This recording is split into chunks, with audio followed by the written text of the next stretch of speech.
देखिए बच्चों, ये क्वेश्चन है एग्जाम्पल नंबर 4.12। बहुत ही सिंपल क्वेश्चन है।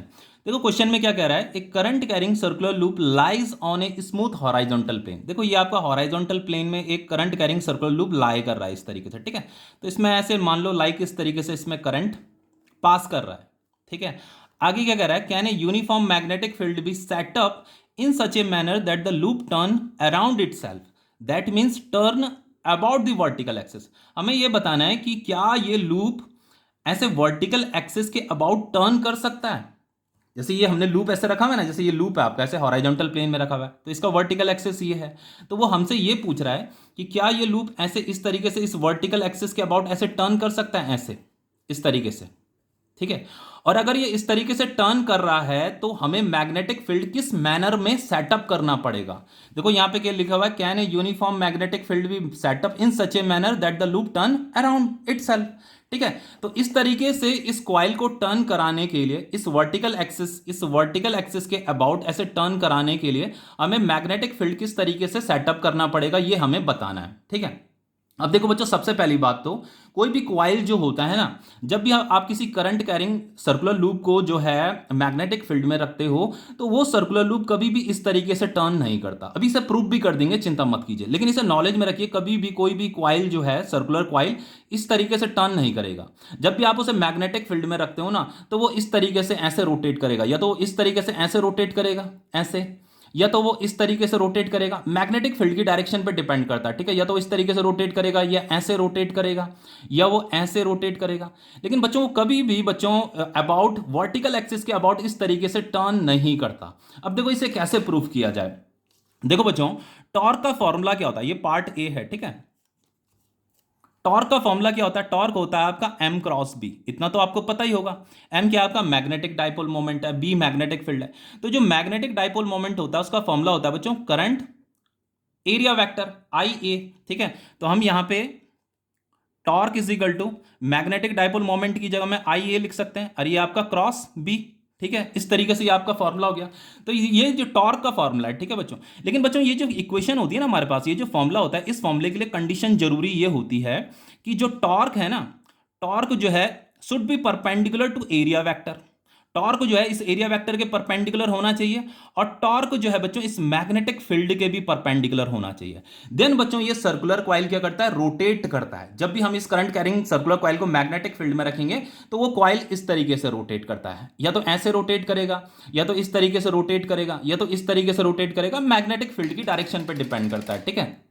लेकिन यहां पे हमसे पूछा है कि क्या ये कॉइल जो है ऐसे इस वर्टिकल एक्सिस के अबाउट इस तरीके से टर्न कर सकता है क्या, ये हमसे पूछा है। तो लेट सपोज बच्चों हमने मान लिया कि ये कॉइल सपोज थोड़ी देर के लिए ऐसे मान लो कि ये इस तरीके से टर्न कर रहा है। तो कॉइल अगर इस तरीके से टर्न करेगा तो उसका जो टॉर्क होगा बच्चों, वो टॉर्क किधर होगा। हमेशा याद रखना बच्चों, टॉर्क का मतलब आपको पता होना चाहिए। जब भी कॉइल में टॉर्क टॉर्क लगता है ना, तो टॉर्क लगने से कॉइल क्या करता है, रोटेट करता है, ठीक है। तो लेट सपोज ये क्या कर रहा है, इस तरीके से टर्न कर रहा है, तो इसका जो टॉर्क का जो डायरेक्शन होगा वो किधर होगा। तो टॉर्क की डायरेक्शन पता करने के लिए आपको पता होना चाहिए कि टॉर्क जो है बच्चों, जिस प्लेन में आपका ये कॉइल टर्न कर रहा है ना, उस प्लेन के परपेंडिकुलर आपका टॉर्क होता है। जैसे ये जो कॉइल है ना, वो इस प्लेन में ऐसे कर रही है, ऐसे घूम रही है इस तरीके से, हम मान रहे हैं, लेट सपोज हम मान रहे हैं कि कॉइल ऐसे टर्न कर रहा है। तो जो टॉर्क होगा, टॉर्क इस प्लेन के परपेंडिकुलर होगा ऐसे। तो टॉर्क की डायरेक्शन ये होगी, ठीक है, टॉर्क की डायरेक्शन ये होगी। और दूसरा बच्चों, एरिया वेक्टर का डायरेक्शन किधर होता है, एरिया वेक्टर का डायरेक्शन भी क्या होगा, एरिया वेक्टर का डायरेक्शन भी इस प्लेन के परपेंडिकुलर ही होगा। इतना तो आपको पता ही होगा, एरिया वेक्टर जो होता है प्लेन के, इस प्लेन के हॉरिजॉन्टल प्लेन के परपेंडिकुलर होता है और आउटवर्ड होता है। तो यहां पे इस वाले केस में क्या हो रहा है बच्चों, टॉर्क एंड एरिया वेक्टर जो है are in same direction, same direction में आ रहा है, वो सेम डायरेक्शन में आ रहा है। लेकिन बच्चों टॉर्क के लिए नेसेसरी कंडीशन ये होती है कि टॉर्क जो है परपेंडिकुलर होना चाहिए एरिया वेक्टर के, और टॉर्क जो है मैग्नेटिक फील्ड के भी परपेंडिकुलर होना चाहिए। देन कॉइल रोटेट करती है, अदरवाइज कॉइल रोटेट नहीं करेगी। ये फॉर्मूला, इस फॉर्मूले के लिए ये कंडीशन होती है। लेकिन यहां पे क्या कह रहा है कि अगर लेट सपोज हमने मान लिया कि ये इस तरीके से टर्न कर रहा है, तो इस तरीके से अगर टर्न करेगा तो इसका टॉर्क भी इसी डायरेक्शन में आ रहा है और एरिया वेक्टर भी इसी डायरेक्शन में आ रहा है, दोनों सेम डायरेक्शन में आ रहा है, तो देन ये इक्वेशन वैलिड नहीं रह जाएगी, जो कि पॉसिबल है नहीं। ठीक है, तो हमें आंसर में क्या लिखना है, हमें आंसर में नो लिखना है कि ये जो कॉइल है बच्चों इस वर्टिकल एक्सिस के अबाउट कभी भी टर्न नहीं करने वाला। ठीक है, तो देखो मैंने यहां पे आंसर लिखा हुआ है, जैसा आंसर आपका एनसीईआरटी में लिखा हुआ है वही आंसर मैंने यहां पे लिखा हुआ है। देखो आपको आंसर में लिखना है no, because that would require torque to be in the vertical direction. तो अगर मतलब टॉर्क का डायरेक्शन क्या हो जाएगा, वर्टिकल डायरेक्शन में हो जाएगा। अगर कॉइल इस तरीके से बच्चों टर्न कर रही है तो उसका डायरेक्शन इधर हो जाएगा, वर्टिकल डायरेक्शन में हो जाएगा। बट क्या लिखा हुआ है, torque is equal to I A cross B होता है, और torque should be perpendicular to A होना चाहिए और torque should be perpendicular to B भी होना चाहिए। तो यहां पे लिखा हुआ है since area vector of the horizontal loop is in the vertical direction, तो एरिया वेक्टर भी क्या है, वर्टिकल डायरेक्शन में है। और अगर वो इस तरीके से टर्न कर रहा है तो उसका टॉर्क भी किस डायरेक्शन में हो जाएगा, वर्टिकल डायरेक्शन में हो जाएगा, जो कि पॉसिबल नहीं है, जो कि पॉसिबल नहीं है, क्योंकि बच्चों टॉर्क क्या होना चाहिए, एरिया वेक्टर के परपेंडिकुलर होना चाहिए, देन ये इक्वेशन वैलिड मानी जाती है, इसीलिए यहां पे नो आ रखा है। तो यहां पे आपको लिखना है then torque would be in the plane of the loop. तो फाइनली बच्चों टॉर्क किस डायरेक्शन में होना चाहिए, टॉर्क जो होना चाहिए एक्चुअल में in the plane of the loop होना चाहिए। एक्चुअल में ये जो कॉइल है ना बच्चों, जब हम इसे मैग्नेटिक फील्ड में रखते हैं तो इस तरीके से रोटेट करेगा या इस तरीके से रोटेट करेगा। आप मैग्नेटिक फील्ड का डायरेक्शन जैसा भी लगाओगे चलेगा, लेकिन बच्चों जैसे मान लो ये कॉइल हमने ऐसे रखा हुआ है, ठीक है, तो एरिया वेक्टर तो इसी डायरेक्शन में होगा ना, लेकिन बच्चों जो उसका टॉर्क का डायरेक्शन होगा ना, टॉर्क का डायरेक्शन जो होना चाहिए वो बच्चों इस प्लेन में लाई करना चाहिए, इस हॉराइजॉन्टल प्लेन में लाई करना चाहिए ऐसा। ये जो ग्रीन कलर का पेन दिखा रहा हूं ना मैं, वो इस तरीके से, जैसे मान लो ये तो वर्टिकल एक्सिस है, ये तो आपका एरिया वेक्टर है, तो टॉर्क इस डायरेक्शन में होता है, होना चाहिए, तो टॉर्क इस डायरेक्शन में हो। ये देखो अभी भी परपेंडिकुलर है टॉर्क एरिया वेक्टर के, ये तो टॉर्क इस डायरेक्शन में हो, या तो टॉर्क इस डायरेक्शन में हो इस तरीके से, या तो टॉर्क इस डायरेक्शन में हो।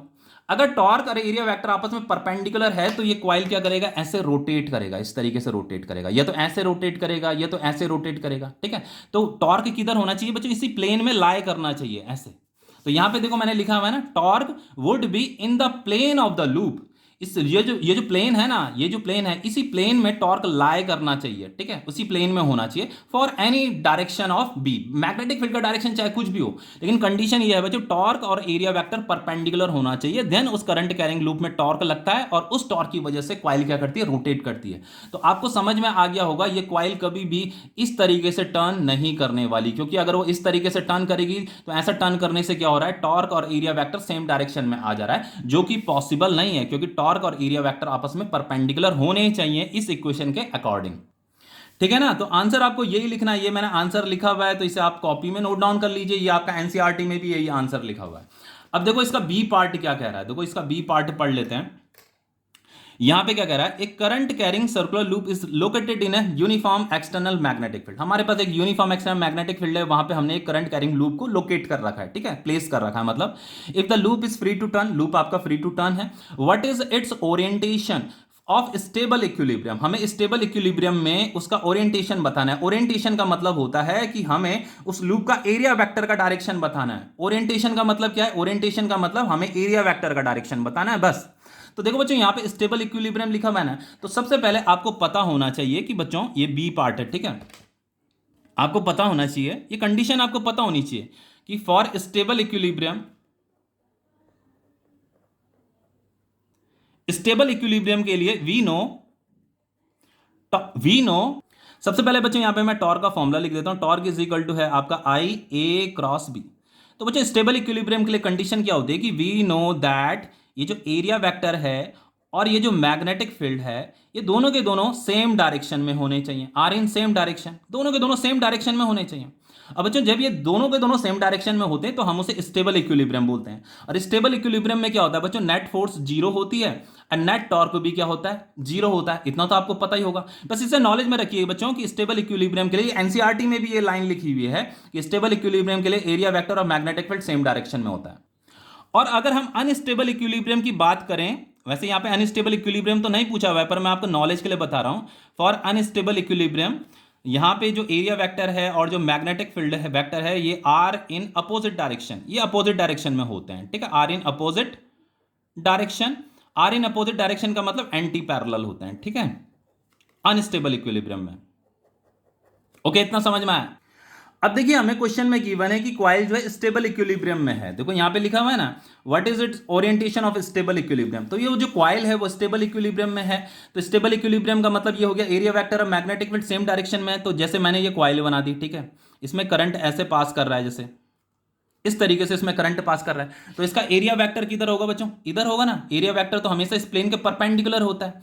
और मैग्नेटिक फील्ड भी किधर होना चाहिए? इसी डायरेक्शन में होना चाहिए, तभी ये स्टेबल इक्विलिब्रियम माना जाएगा। देखो लिखा ना, area vector and magnetic field are in same direction.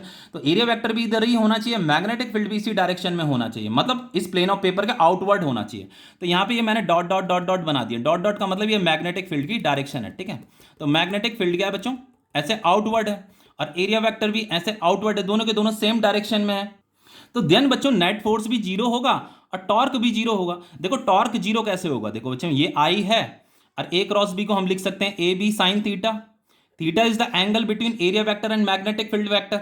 Area vector and magnetic field दोनों सेम डायरेक्शन में है, तो थीटा क्या हो जाएगा? जीरो हो जाएगा। तो साइन 0 डिग्री की वैल्यू क्या होती है? जीरो होती है। तो टॉर्क क्या हो जाएगा? जीरो हो जाएगा।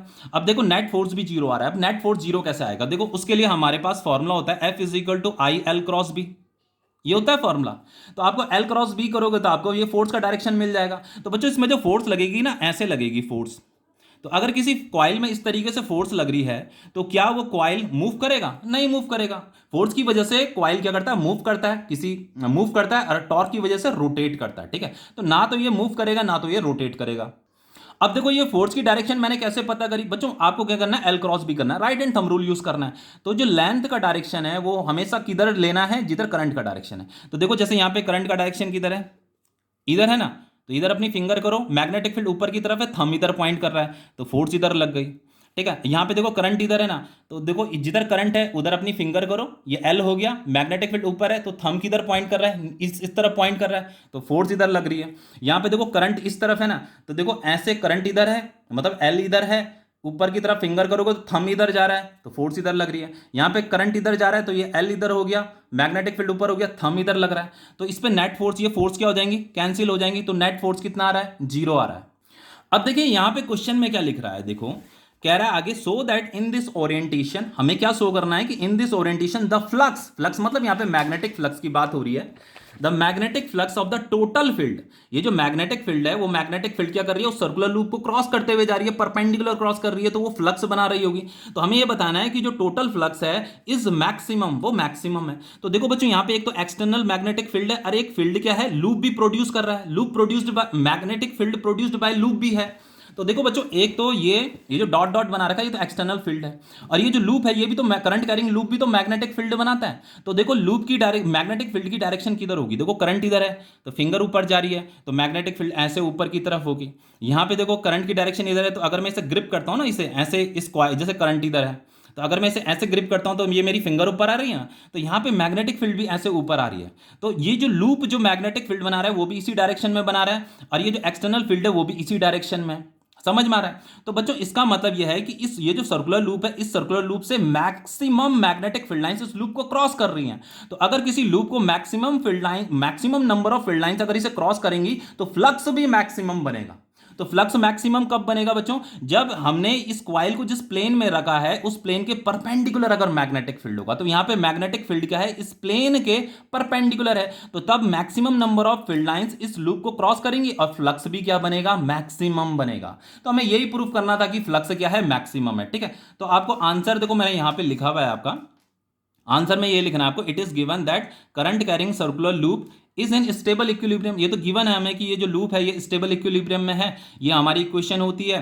तो वी नो दैट, हमें पता है कि फॉर स्टेबल इक्विलिब्रियम के लिए जो एरिया वेक्टर होता है of current carrying circular loop का is in the direction of external magnetic field. Area vector और मैग्नेटिक फील्ड क्या होगा? सेम डायरेक्शन में होगा स्टेबल इक्विलिब्रियम के लिए, ठीक है। तो in this orientation magnetic field produced by loop, loop जो मैग्नेटिक फील्ड प्रोड्यूस कर रहा है वो सेम डायरेक्शन में होगा एक्सटर्नल मैग्नेटिक फील्ड के। दोनों के दोनों सेम डायरेक्शन में होंगे, तो दोनों के दोनों सेम डायरेक्शन में है, तो वो दोनों मैग्नेटिक फील्ड क्या होंगे? नॉर्मल होंगे to the plane of the loop. देखो मैग्नेटिक फील्ड भी क्या है? इस प्लेन ऑफ द लूप के परपेंडिकुलर है, और ये लूप जो मैग्नेटिक फील्ड प्रोड्यूस कर रहा है वो भी इसी डायरेक्शन में है, तो वो भी परपेंडिकुलर है इस प्लेन ऑफ लूप के। समझ में आ रहा है? तो this giving rise to maximum flux, इसकी वजह से फ्लक्स क्या बनेगा? मैक्सिमम बनेगा, ठीक है। तो ये आपका सेकंड पार्ट भी हो गया। अब देखिए बच्चों थर्ड पार्ट क्या कह रहा है, देखो ये सी वाला कह रहा है, ए loop of irregular shape carrying current is located in an external magnetic field. ठीक है, तो हमने किसी एक्सटर्नल मैग्नेटिक फील्ड में एक इररेगुलर शेप का लूप रखा हुआ है। जैसे मान लो बच्चों यहाँ पे मैग्नेटिक फील्ड ऐसे है, आउटवर्ड ऐसे डॉट डॉट डॉट डॉट मैंने यहाँ पे बना दिया, ये मैग्नेटिक फील्ड है, एक्सटर्नल मैग्नेटिक फील्ड। यहाँ पे हमने एक लूप ऐसा लूप रख दिया, कुछ इररेगुलर शेप का लूप रख दिया, यहाँ पे ऐसे करंट की डायरेक्शन ऐसे है। ठीक है, ये इस तरीके से एंटी क्लॉकवाइज है। तो देखो बच्चों मैंने यहाँ पे आपको बताया था, देखो जैसे अगर मैग्नेटिक फील्ड ऐसा होगी, ऐसे आउटवर्ड होगी, और ऐसे अगर करंट ऐसा है तो फोर्स ऐसे लगती है ना, इस तरीके से फोर्स लगती है। तो इसमें भी फोर्स कैसे लगेगी बच्चों, ऐसे लगेगी फोर्स, ऐसे ऐसे करंट ऐसे है ना, तो फोर्स इधर लगेगी, इस तरीके से फोर्स लगेगी। तो बच्चों अगर फोर्स ऐसे लगेगी तो ये क्या हो जाएगा, ऐसे सर्कुलर हो जाएगा ना, इस तरीके से, समझ में आ रहा है ना, ये हो जाएगा सर्कुलर, क्योंकि फोर्स ऐसे लग रही है ना, तो ये सर्कल में कन्वर्ट हो जाएगा। पहले ये इरेगुलर शेप में था, अब ये सर्कुलर हो जाएगा। तो यहां पे यही तो लिखा हुआ है, if the wire is flexible, अगर ये वायर फ्लेक्सिबल है बच्चों तो इस फोर्स की वजह से ये क्या होने लगेगा बच्चों, सर्कुलर बनने लगेगा। ठीक है, तो यहां पे लिखा हुआ है why does it change to a circular shape, मतलब ये सर्कुलर शेप में क्यों चेंज हो जा रहा है बच्चों। सर्कुलर शेप में इसलिए चेंज हो जा रहा है क्योंकि यहाँ पे मैक्सिमम फ्लक्स बन रहा होगा, क्योंकि बच्चों मैग्नेटिक फील्ड क्या इस प्लेन के परपेंडिकुलर है, समझ में आ रहा है। तो मैग्नेटिक फील्ड अगर इस प्लेन के परपेंडिकुलर होगा तो यहाँ पे मैक्सिमम फोर्स लगेगा, जिसकी वजह से ये क्या हो जाएगा, ऐसे सर्कुलर हो जाएगा। तो आपको आंसर में यही लिखना है कि इट एज्यूम, हमने ये एज्यूम कर लिया कि जो सर्कुलर शेप है विद इट्स प्लेन, जिस प्लेन में ये सर्कुलर शेप लाई कर रहा है वो नॉर्मल होना चाहिए मैग्नेटिक फील्ड के। तो देखो ये इस प्लेन में लाई कर रहा है, यहाँ पे मैग्नेटिक फील्ड क्या बच्चों, नॉर्मल है, परपेंडिकुलर है। तो अगर ऐसा होगा तो बच्चों फ्लक्स भी क्या होगा, मैक्सिमम होगा, लिखा ना टू मैक्सिमाइज फ्लक्स, फ्लक्स क्या हो जाएगा, मैक्सिमाइज हो जाएगा। Since for a given parameter, तो जो भी इसका पैरामीटर सेम होगा ना, तो जो भी गिवन पैरामीटर है, for a given parameter circle encloses greater area than any other shape. तो यहां पे ये जो सर्कल है बच्चों ये ग्रेटर एरिया इंक्लोज करेगा, तो यहां पे फ्लक्स भी क्या बनेगा, मैक्सिमम बनेगा। फ्लक्स मैक्सिमम तभी बनेगा जब ये क्या बन जाएगा, जब ये सर्कल में कन्वर्ट हो जाएगा, जब ये इरेगुलर शेप सर्कल में कन्वर्ट हो जाएगा। ठीक है, तो ये क्वेश्चन आपका कंप्लीट हो गया है।